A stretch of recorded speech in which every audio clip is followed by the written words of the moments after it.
Donc moi, je m'appelle Bruno. Je suis en stage d'éducateur spécialisé en deuxième année au sein de Destination Famille.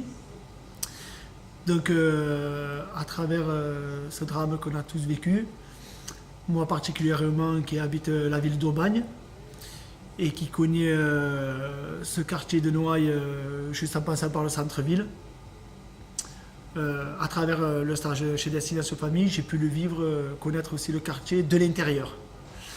Donc au départ, avant le drame, on ne fait pas trop attention à l'insalubrité des bâtiments, la détérioration, etc.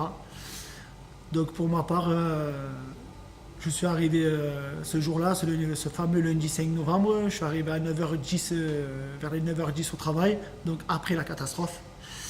Et quand je suis arrivé, je me suis posé plein de questions. Qu'est-ce qui se passait? Qu'est-ce que c'est ce tas de gravats par terre?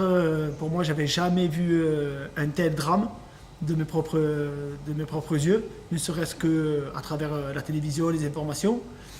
Donc mon premier réflexe a été de rentrer dans l'association et voyant les têtes toutes tomber, je suis, par instinct, je vais dire, je suis de suite sorti et je me suis rendu au plus près des lieux du drame.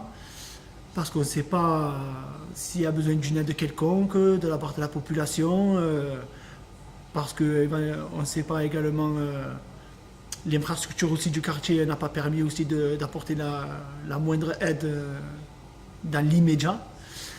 Donc j'étais plus là aussi pour...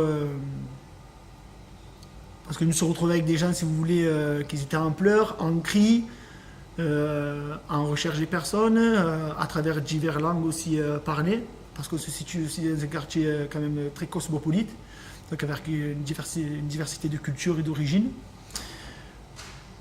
Donc j'ai pris le temps voilà, d'entendre, d'écouter ce qui se passait, de prendre, après de par ma fonction d'éducateur aussi, de prendre le maximum d'informations,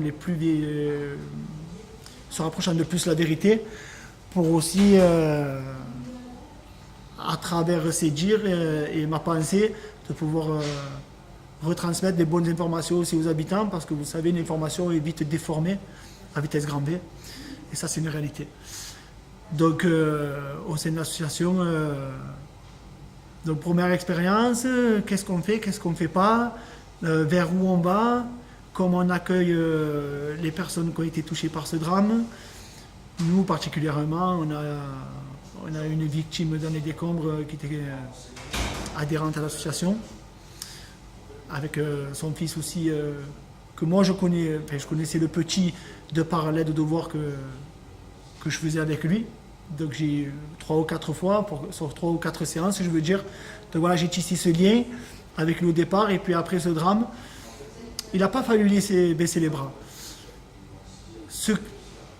N'étant pas touché directement, il fallait que je sois là pour ceux qui étaient touchés directement. Par la parole, par le geste, par ma présence, ma prestance, ma personnalité, être là à un moment donné, à des moments clés.